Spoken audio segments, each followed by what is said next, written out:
उन्होंने देखा कि मेरी बड़ी चाची खुले बालों से आंगन में टहल रही है। यह देखकर कि मेरे पापा की आंखें फटी की फटी रह गई और वह तुरंत नीचे की ओर भागे। और जैसे ही वह सीढ़ियों के पास पहुंचे तो उन्होंने क्या देखा। यह कहानी विवेक की है।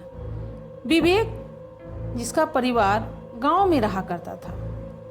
उसके मम्मी पापा और उसके बड़े चाचा चाची और उसकी छोटी बहन सुनीता, इतने लोगों का संयुक्त परिवार था। बड़े चाचा चाची की कोई औलाद नहीं थी, इसलिए वो विवेक को और सुनीता को ही अपने बच्चे की तरह प्यार करते थे। लेकिन किस्मत को कुछ और ही मंजूर था। इन लोगों का साथ ज़्यादा दिन तक नहीं रह पाया, क्योंकि उन दिनों गांव में पक्के मकान नहीं हुआ करते थे। उसी की सजा इन लोगों को मिली। बारिश की बहुत अधिकता हो जाने के कारण विवेक के चाचा चाची एक रात सोए हुए थे अपने कमरे में कि एक साइड का दीवार उन्हीं के ऊपर गिर पड़ा। लोगों ने जैसे ही दीवार के गिरने की आवाज़ सुनी, वो सब देखने गए। उन्होंने हड़बड़ा कर उन्हें हॉस्पिटल पहुंचाया, लेकिन डॉक्टरों ने उन्हें वहां मृत घोषित कर दिया। अब विवेक के माता पिता भी अकेले रह गए थे, क्योंकि विवेक बंगलौर में नौकरी करने चला गया था। विवेक ने अपने माँ पिताजी को बोला कि चलिए चलकर आप मेरे घर में ही आकर रहें और बहन सुनीता को हॉस्टल में एडमिशन करवा दीजिए। बहन सुनीता हॉस्टल में रहने लग गई। अब इधर विवेक के पिताजी और माँ को बंगलौर में मन नहीं लग रहा था। उन्हें अपने गांव की बेहद याद आ रही थी। वह बार बार अपने बेटे से गांव जाने की जिद करते, परंतु विवेक ने कहा थोड़े दिन और रुकिए, फिर गांव चले जाइएगा। गांव के घर की हालत भी तो ठीक नहीं है, उसकी मरम्मत भी तो करवानी पड़ेगी ना, विवेक के पिताजी ने कहा। इस पर विवेक सहमत हो गया उनसे। विवेक के पिताजी और उनकी माँ दोनों गांव में अपने घर का मरम्मत के लिए आ गए। अब दिन भर मजदूरों का जमावड़ा लगा रहता। विवेक के पिताजी और माँ कभी चाय नाश्ते की उनकी व्यवस्था करते और अपना काम कराते रहते। एक दिन रात 8 बजे विवेक के पिताजी छत पर टहल रहे थे। तभी उन्हें ऐसा महसूस हुआ कि आंगन में कोई स्त्री जो उनकी बड़ी भाभी की कदकाठी की है, वो चल रही है। यह देखकर वह सहम गए।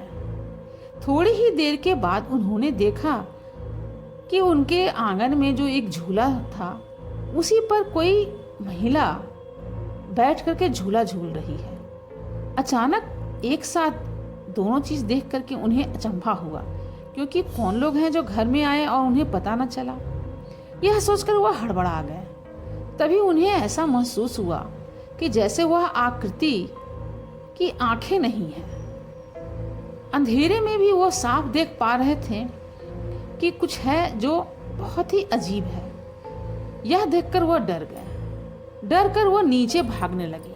नीचे ज्यों ही आने लगी, तभी उनकी नज़र सीढ़ियों पर बैठी एक महिला पर गई, जो कि चौथी सीढ़ी पर बैठकर उन्हीं की ओर एकटक देख रही थी।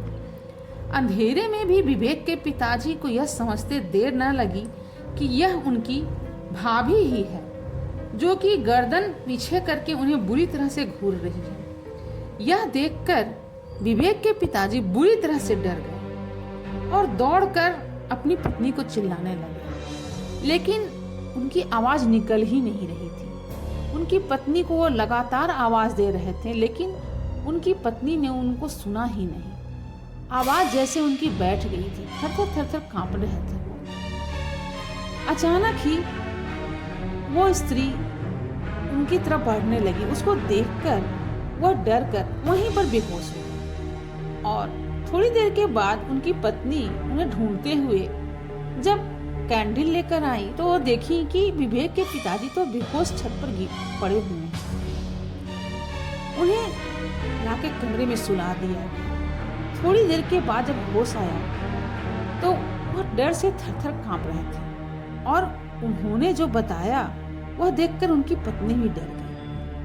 उन्होंने बताया कि वह सीढ़ी से नीचे की ओर आ रहे थे कि उनकी भाभी उनके गर्दन तक पहुंच गई और उनसे कहने लगी कि तुम ये सारी प्रॉपर्टी अपने नाम करा लोगे और मेरे हिस्से का क्या? अगर तुमने ये प्रॉपर्टी मेरे नाम नहीं की तो मैं तुम सबको जीवित न छोड़ूंगी। इतना कहकर ही मैं डर से बेहोश हो गया। अब आसपास के लोगों को बुलाया गया, गांव वालों से विचार विमर्श किया गया। सभी लोग डरे हुए थे क्योंकि उस घर से कोई आता जाता नहीं था। उनकी आत्मा शायद वहीं रुक गई थी। लोगों ने सुझाव दिया कि इनकी आत्मा की मुक्ति के लिए अनुष्ठान कराना पड़ेगा। लोगों ने कहा कि इनकी अंत्येष्टि भी की गई थी और इनका क्रियाक्रम भी विधिवत किया गया था, फिर इनकी आत्मा यहाँ क्यों भटक रही है? पास के ही मंदिर से पंडित जी को बुलाया गया, उनसे सारी बात बताई गई। तब पंडित जी ने उन्हें 2 दिन के बाद आने के लिए कहा। गणना करके पंडित जी ने यह पाया कि वो स्त्री का इस घर से मुंह टूटा नहीं है, क्योंकि वह अपने हिस्से की जमीन किसी और को देना नहीं चाहती है।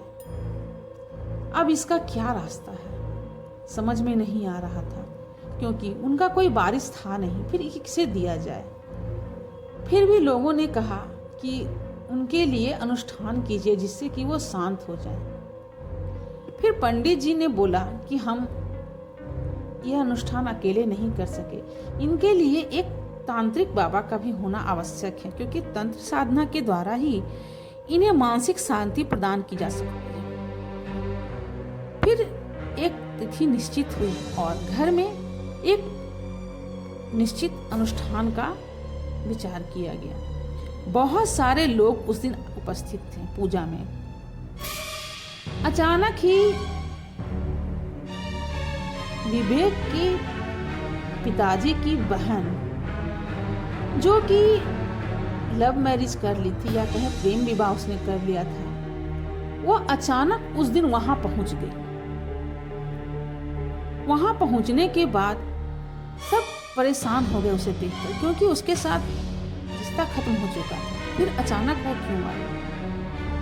तब उसने आकर बताया कि रात सपने में मेरी भाभी मुझसे आकर कह रही थी कि तुम अपने इस मेरे हिस्से को तुम अपने नाम ले लो, और अगर ऐसा नहीं हुआ तो मैं अपना ये जीवन कभी समाप्त नहीं कर पाऊंगी, मुझे मुक्ति नहीं मिलेगी, क्योंकि तुम्हें उन लोगों ने घर से निकाल दिया है, इसलिए तुम यह जाकर वहां पर जाओ। आखिर लोगों को यह विश्वास ही नहीं हो रहा था कि यह कैसे हो सकता है, लेकिन फिर भी लोगों ने सोचा कि अगर इसी से उनकी आत्मा को शांति मिलती है तो फिर यही कर दिया जाए।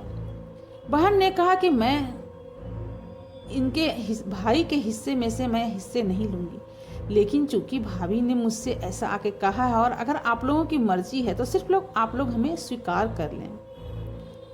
इस पर विवेक के पिताजी ने स्वीकृत किया कि ठीक है, और उन्हें उनकी भाभी का एक कमरा रहने के लिए दिया और बोला कि तुम जब भी आओ इसी कमरे में रहो।